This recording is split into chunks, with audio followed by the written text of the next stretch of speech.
हाँ जी, welcome to the teachers YouTube channel. आज की इस एक प्यारी सी छोटी सी वीडियो में हम देखेंगे पद्मश्री अवार्ड। स्पेशली हम हरियाणा से रिलेटेड देखेंगे क्योंकि ये है करंट का भी क्वेश्चन यहाँ से बन सकता है। वैसे भी आप सबको पता होना चाहिए कि आपके एग्ज़ाम्स काफ़ी नज़दीक हैं, यहाँ से एक क्वेश्चन एग्जामिनर निकाल ही सकता है। तो 5 या 6-7 मिनट की वीडियो होगी मैक्सिमम, उसके अंदर हम बिल्कुल गहराई से देखने वाले हैं। तो चलिए देखते हैं। हरियाणा से अब की बार 4 लोगों को पद्मश्री अवार्ड दिया गया है। कितने लोगों को? 4 लोगों को। इनसे रिलेटेड यहाँ पर जानकारी भी है। तो सबसे पहले हम बात करते हैं डॉक्टर हरिओम के बारे में। तो इनको कृषि यानी कि एग्रीकल्चर फील्ड में दिया गया है। कृषि क्षेत्र में किसको दिया गया है? हरिओम जी को दिया गया है। ठीक है। और यह कहाँ से है? जींद डिस्ट्रिक्ट से ये बिलोंग करते हैं। जींद डिस्ट्रिक्ट के फिदो जो एक कस्बा है वहाँ से ये बिलोंग करते हैं। याद कैसे रखेंगे? देखिए हरिओम, हरिओम में एक वर्ड आ रहा है हरि, और हरि का नाम हर एक किसान लेता है जब वो अपनी फसलों की पैदावार को शुरू करता है। तो हरि का नाम कौन लेते हैं? किसान। तो किसान से कृषि, तो इस प्रकार से आप रिलेट कर सकते हैं। अगर हम दूसरे की बात करें कि दूसरे व्यक्ति कौन है जिनको अब की बार अवार्ड मिला है, ये पुरस्कार मिला है, तो वह है आपके रामचंद्र जी, रामचंद्र सिहाग। और विज्ञान एवं प्रौद्योगिकी क्षेत्र में इनको मिला है। कहाँ से है ये? हिसार से हैं। हिसार का गांव है शिवानी बोलान करके गांव है। याद कैसे रखोगे? देखिए विज्ञान यानी कि साइंस, साइंस एंड टेक्नोलॉजी। अब जो साइंस है हमारी, पहले वो भगवान इन चीज़ों को मानती नहीं थी, लेकिन आज के टाइम पे वो राम को, श्री रामचंद्र जी को मानती है। कौन? साइंस। अब तो मानने लगी है ना। चलिए, जो तीसरा व्यक्ति है महावीर गुड्डू। मुझे लगता है कि यहाँ से यही वाला क्वेश्चन पूछेगा वो, महावीर गुड्डू, क्योंकि फेमस है ये। तो किस क्षेत्र में मिला है? कला क्षेत्र में। गांव कौन सा है इनका? गांगोली गांव है, और डिस्ट्रिक्ट जींद है। देखिए महावीर गुड्डू तो कला के क्षेत्र में है, यानी कि कलाकार हैं जो हरियाणवी रागनी वगैरह, सॉन्ग्स वगैरह, उनमें इनका काफ़ी कंट्रीब्यूशन है। किसका? महावीर जी का। तो इसके लिए तो कोई ट्रिक बनाने की ज़रूरत ही नहीं, क्योंकि महावीर गुड्डू जी का आप नाम ले दीजिएगा, सभी जानते हैं। गुरविंदर सिंह, देखिए गुरविंदर सिंह को सामाजिक क्षेत्र में कार्य करने के लिए अवार्ड मिला है, और ये सिरसा से है। अब देखिए गुरविंदर में एक वर्ड आ रहा है गुर, आप इसको रिलेट कीजिए गुरु से। गुरु, और गुरु क्या करते हैं? समाज का भला ही तो करते हैं। तो गुरुविंदर सामाजिक क्षेत्र हो गया। और कहाँ से हैं ये? सिरसा से। याद कैसे रखेंगे? गुरुविंदर, ऐसा लग रहा है कि जैसे कुछ पंजाबी सा नाम हो। तो सबसे ज़्यादा पंजाबी यानी कि सबसे ज़्यादा सिख कहाँ पर है? हरियाणा में, सिरसा से। चलिए लगे हाथों 2 क्वेश्चन और कर लेते हैं। अगर पूछ लिया जाए कि हरियाणा के अंदर सबसे ज़्यादा सिख कहाँ पर है, सिख समुदाय, तो वो सिरसा से है। कैसे याद रखोगे? सा से सिरसा और सा से सिख। अगर पूछ लिया जाए कि मुस्लिम हरियाणा में सबसे ज़्यादा कहाँ रहते हैं, तो माँ से मुस्लिम और माँ से मेवात। तो यह 2 क्वेश्चन और एडिशनल रूप में आप इनको याद कर लीजिएगा।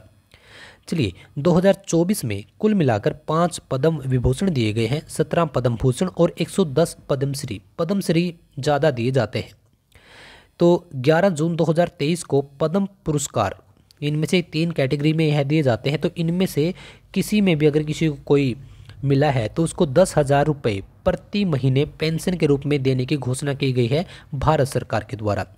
पद्म भूषण, पद्म विभूषण और पद्मश्री, यह 3 प्रकार की कैटेगरीज हैं जिसमें यह अवार्ड्स दिए जाते हैं।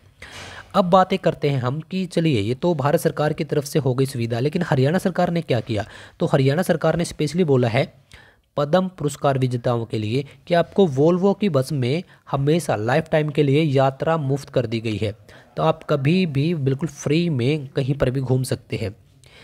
तो यह था कुल मिलाकर हमारा एक छोटा सा टॉपिक। लेकिन हम बात करते हैं कि पद्म भूषण पाने वाले पहले व्यक्ति कौन थे?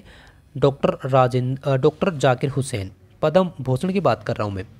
1966 में इनको यह दिया गया था, और यह क्या रह चुके हैं? भारत के राष्ट्रपति भी रह चुके हैं। कब से कब तक? 1967 से 1969 तक। ठीक है। और शिक्षा और सार्वजनिक सेवा में इनका एक काफ़ी मान सम्मान, और सार्वजनिक कार्यों के लिए जाने जाते हैं। कौन? डॉक्टर जाकिर हुसैन साहब। और पद्म भूषण इनको सबसे पहले दिया गया था।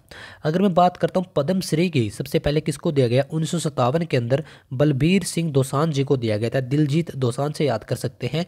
और ये हॉकी खेलते थे, हॉकी के क्षेत्र में, मतलब खेल के क्षेत्र में इनको दिया गया है। सत्येंद्र नाथ बोस को 1954 में पद्म विभूषण दिया गया। तो पद्म विभूषण आए तो सत्येंद्र नाथ, पद्मश्री आए तो बलबीर सिंह दोसांझ, और पद्म भूषण पाने वाले डॉक्टर जाकिर हुसैन। इनके साथ साथ वैसे कई लोग और भी थे जिनको यह मिला था।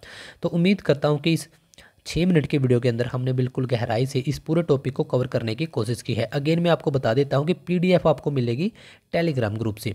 टेलीग्राम ग्रुप पर आप जुड़ जाइएगा, द टीचर्स 02। अगर इतना आप सर्च करते हैं तब आपको टेलीग्राम ग्रुप मिल जाएगा। अगर ना मिले तब डिस्क्रिप्शन के अंदर सबसे ऊपर उसका लिंक मिलेगा, वहाँ से इस फाइल को उठा लेना। जस्ट यह एक पेज है, लेकिन आपके एग्ज़ाम्स काफ़ी नज़दीक है तो यहाँ से आपका क्वेश्चन बन सकता है। और भी बहुत सारी वीडियोज़ करंट इशू से रिलेटेड या हरियाणा फॉर्मेशन पूरी एक सीरीज़ है, अगर आप वो देखना चाहते हैं। हरियाणा PYQ है, हरियाणा मोस्ट इंपॉर्टेंट क्वेश्चंस हैं, भरमार है इस यूट्यूब चैनल पर। आप जिस भी एग्ज़ाम की तैयारी करें आपको बहुत बहुत सारी शुभकामनाएं, बेस्ट ऑफ लक। और इस वीडियो को लाइक ज़रूर कीजिएगा क्योंकि आपका एक लाइक हमें काफ़ी मोटिवेशन देता है और हम आगे से और भी प्रिपरेशन के लिए और भी अच्छे तरीके से कंटेंट डिलीवर करने के लिए मजबूती के साथ हम हमेशा तैयार रहते हैं। पढ़ते रहिए, चाहे आपसे दिन में 2 पेज पढ़े जाए या फिर आप 20 पेज पढ़ सके, क्योंकि पढ़ना ज़रूरी है। अगर आप पढ़कर फिर छोड़ देते हैं, यह यहाँ पर गलती आप कर रहे हो, क्योंकि आप रिवीजन पर ज़्यादा टाइम लगाइए। रिवीजन एक बार कंटेंट अगर आपका क्लियर हो जाता है, उसके बाद जितना मल्टीपल टाइम अगर आप रिवीजन करते हो उतना ही आपके लिए बेनिफिट यह देता है और रहता है। तो चलिए, आपके सपनों को सलाम। सरकारी नौकरी आपको भगवान करे बहुत जल्द मिले। तो आप पढ़ते रहिए और खुश रहिए, अपनी फैमिली को खुश रखिए। ठीक है, मिलते हैं अगली वीडियो में।